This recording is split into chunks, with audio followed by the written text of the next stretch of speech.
Welcome into Walk the Line. I'm your host, OG Chris Murray, bringing you episode 2 of Walk the Line. Now, week 1, I finished off 10-6 with my picks. This week I'm looking to do better. So let's dive right into it. First off, we have HP30 and the Baltimore Ravens versus the Big Homie and the Cincinnati Bengals in a divisional matchup.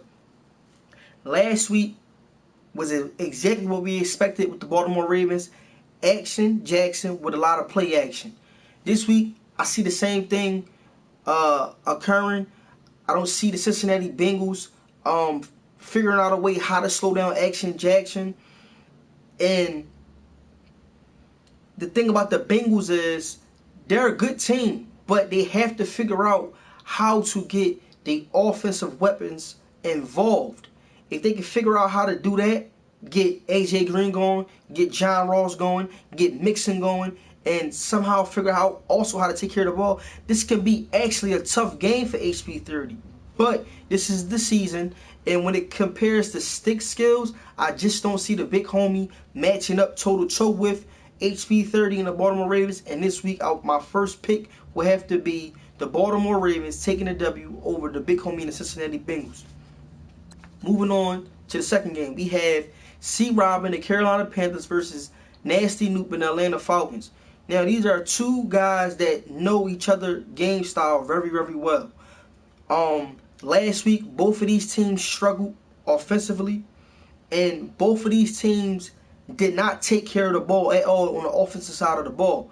They turned it over a lot, and they was not able to execute their offensive game plan. They came out on the offensive side of the ball and they struggled. Now, both of these teams have a lot of explosive weapons on the offensive side of the ball. This game is going to come down to who can figure out how to get their offense clicking fast. And in this game, my meter is leaning to Nasty Noop and the Atlanta Falcons, just off the fact that Carolina, in my opinion, don't have no wide receivers that can make explosive plays, that get them in position as far as the red zone to put the team in position to score the ball. You know, it's a lot of Cam Newton, Christian McCaffrey, and Greg Olsen. But outside of that, I don't really see any type of threat on the offense out there in Carolina. So I'm going to have to take Nasty Noop and the Atlanta Falcons getting a W week 2. Okay, next up we have Marizi and the Indianapolis Colts versus under 2 rated and the Washington Redskins. Now, number one, most importantly, this game is nominated for the Shit Bowl game. We have one user who got a forced W that we couldn't even see anything from him. You know, then we have, on the other side, we have another user that could not stop nothing, meaning his defense couldn't stop shit. They couldn't stop the run.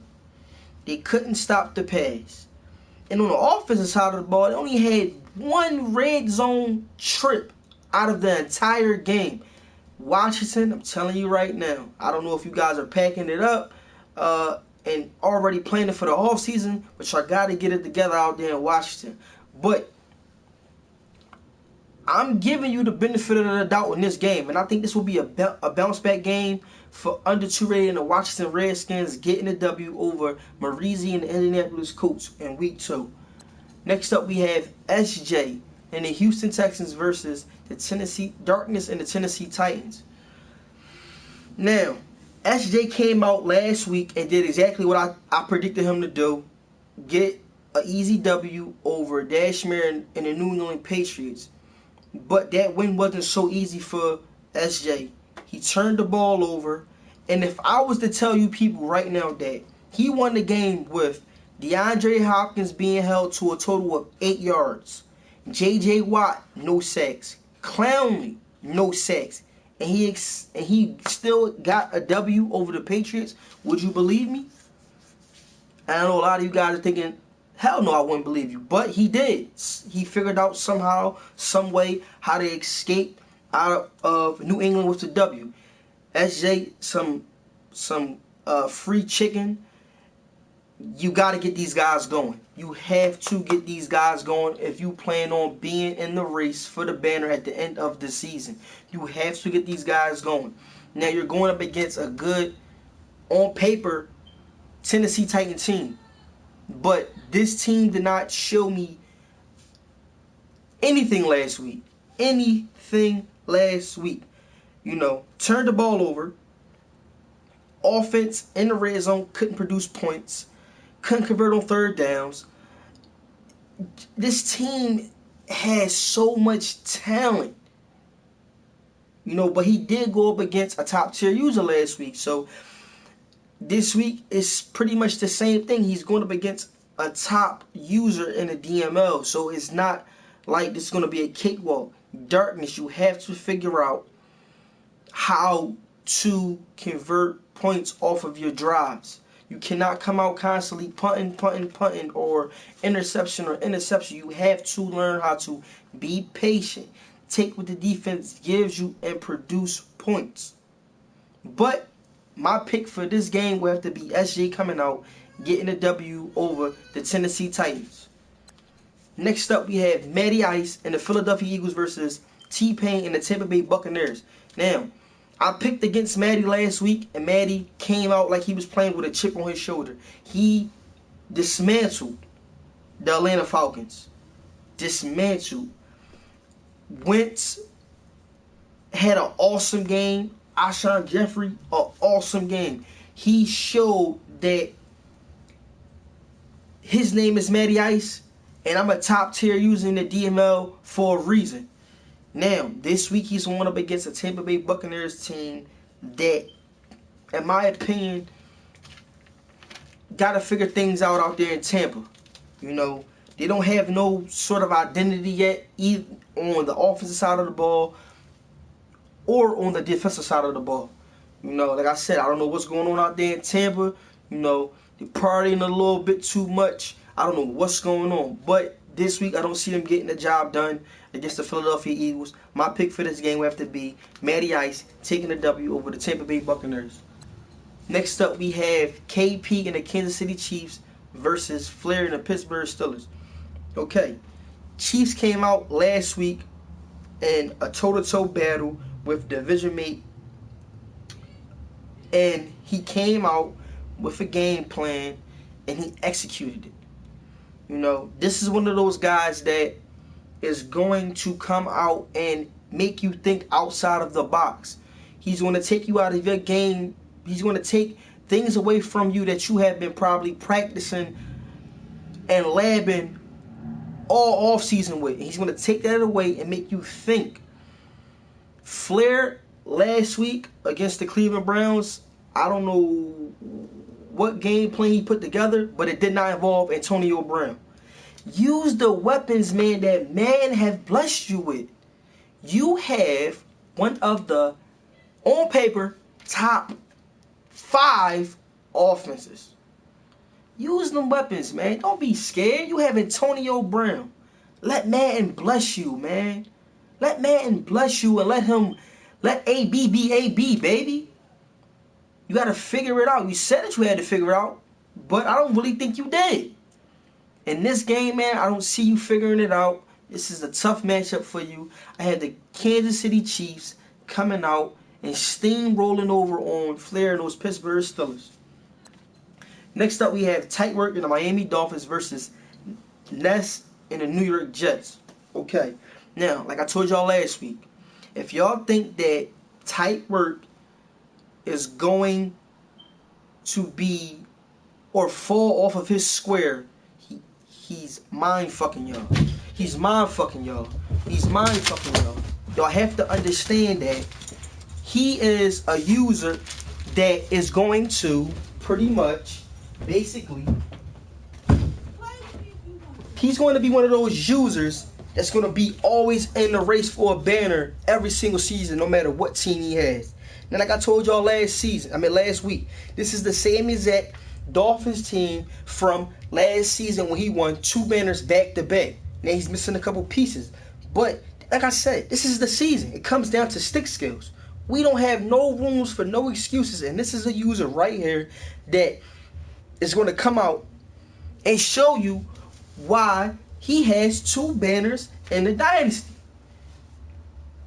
On the other side, you have Ness, who, in my eyes, last week fell into his offensive flow late in the game. He has to figure out in this week's matchup against Tyreek how to get that offense going very fast. He cannot come out and figure things out in the third quarter, the fourth quarter. Or I'm telling you, Tyreek is going to blow the hinges off of his doors. I'm telling you that right now. Ness have to figure out how to get his offense going and get it going fast. This is going to be a good matchup. But I don't think that, matter of fact, I think in this matchup, being so that Ness is going against the 2-time Super Bowl winner in the DML, he got a little bit more in his game this week. So I'm putting my chips all on the table. I'm taking Ness and the New York Jets for the upset pick over Tyreek and the Miami Dolphins. Okay, next up we had Eddie Forrest in the Los Angeles Chargers versus Skill Trade and the Buffalo Bills. Last week, the Chargers went up against a very tough divisional mate, and that game could have went either way. The Chargers didn't play a good game. They came out, had a well-balanced offense. They ran the ball well. They passed the ball well. The downfall in that game was they could not stop turning the ball over.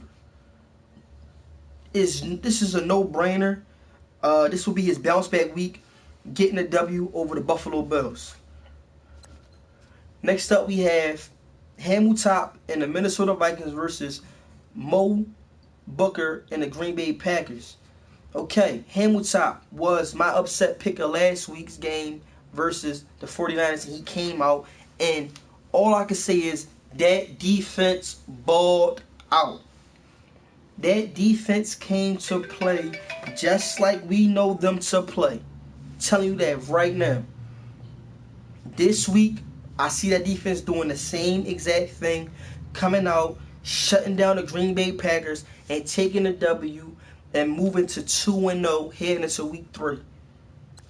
Next up, we have my Cleveland Browns versus 85 and the New Orleans Saints. Now, let's talk a little bit about the Saints. The Saints is the team that their GM, their coach, their owner, all are on the same page. I'm telling you right now, take this free chicken. Addy is one of those users where he's going to, I'm not going to say allow you. His defensive game plan kicks in once you are in the red zone.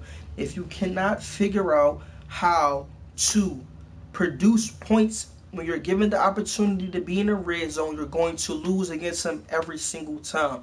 Now, my Cleveland Browns, my young Cleveland Browns are coming off of a game where we knew what we want to do. We put those paws all over the Pittsburgh Steelers. This week right here, my young guys are going to be tested again. And from what it seems like in practice and what I'm hearing, they're ready for the test. Of course, I'm not never going to pick against myself. I'm going to have to take my Cleveland Browns over the New Orleans Saints.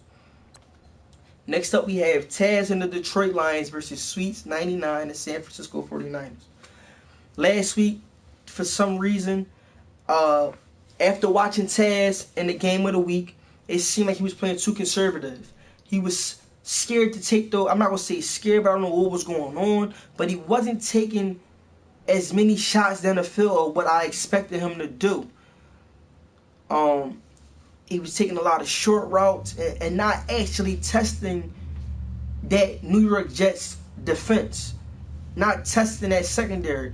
And that cost him the game, I believe. You know, there was a couple mistakes, a couple errors that the quarterback made.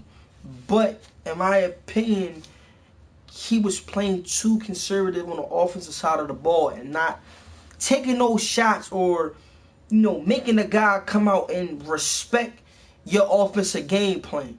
If you're coming out and every single play you're checking it down to a tight end or checking it down to a running back, a guy, that's not making a guy actually have to worry about things of your offense, So this week he's going up against another user that struggled offensively, Um, so I think this game is really going to come down to who has the balls to take those shots and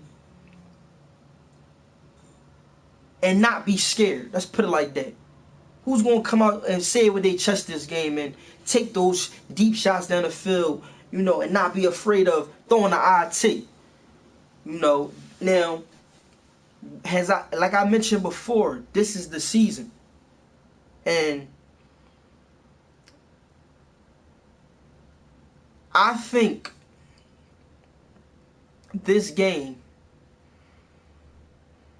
this is going to be a crazy pick.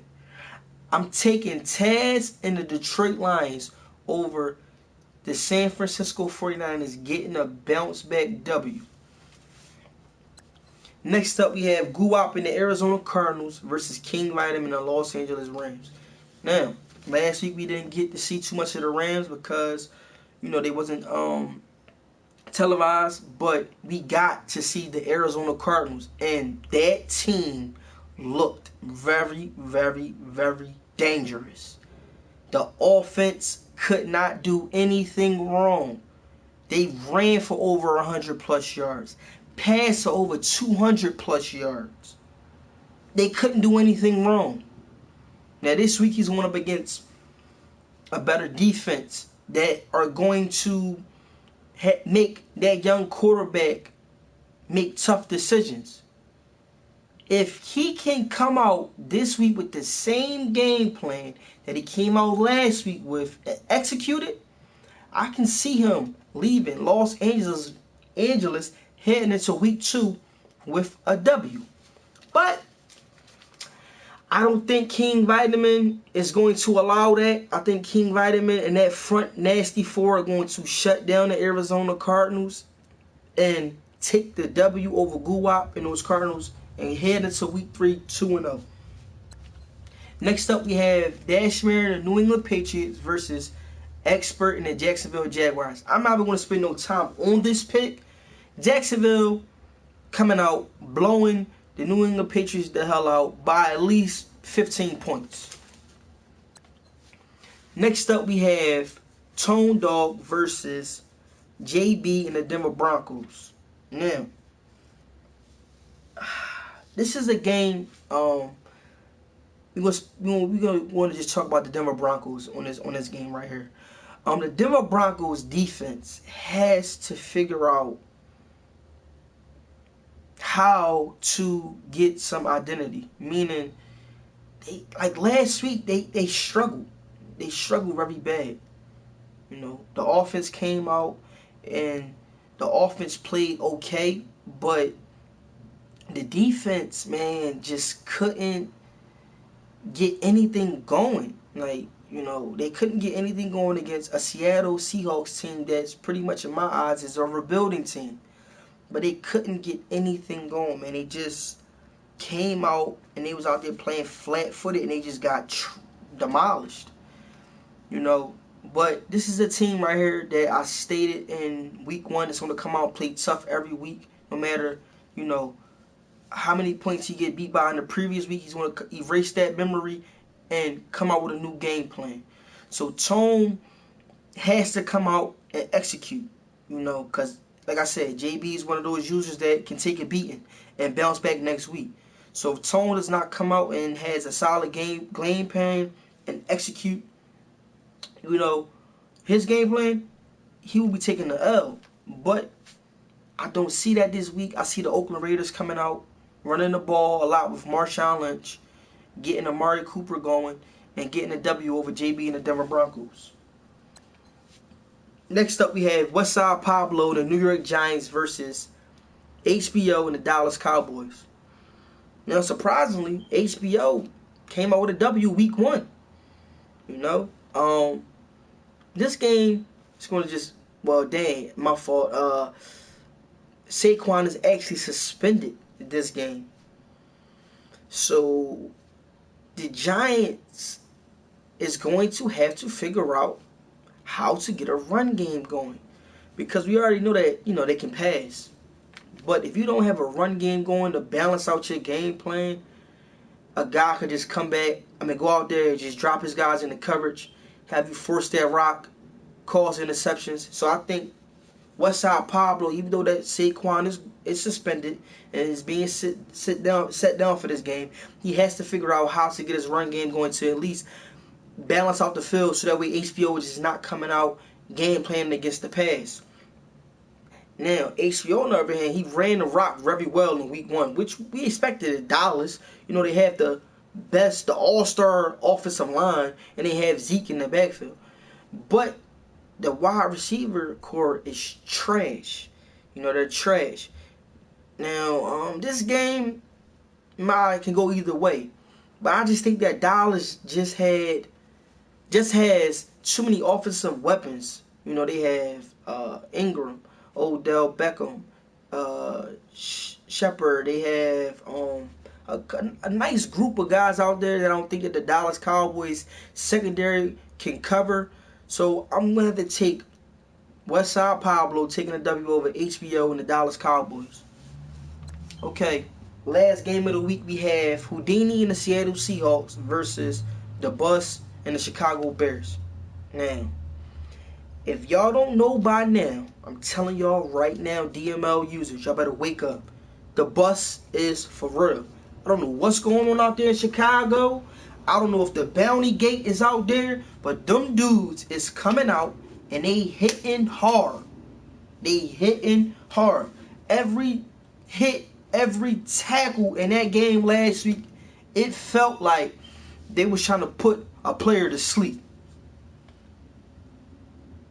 And they cause so much havoc on the defensive side of the ball, man, that is just ridiculous.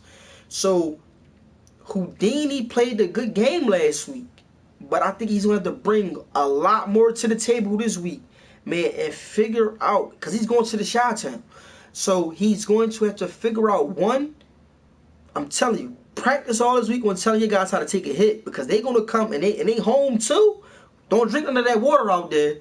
Bring your own Gatorade. Don't take their Gatorade, because I'm telling you, man, listen.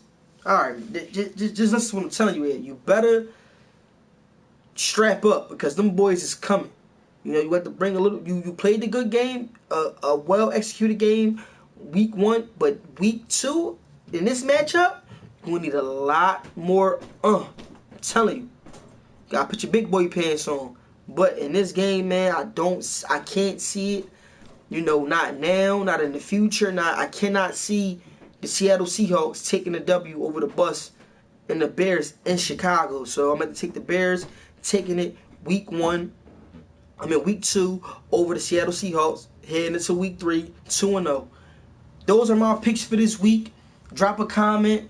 You know, bringing the show to you every advance. Make sure you tune in. You know, keep up the level of competition. You know, it's the season, baby. You know, so let's keep it going. I'm out.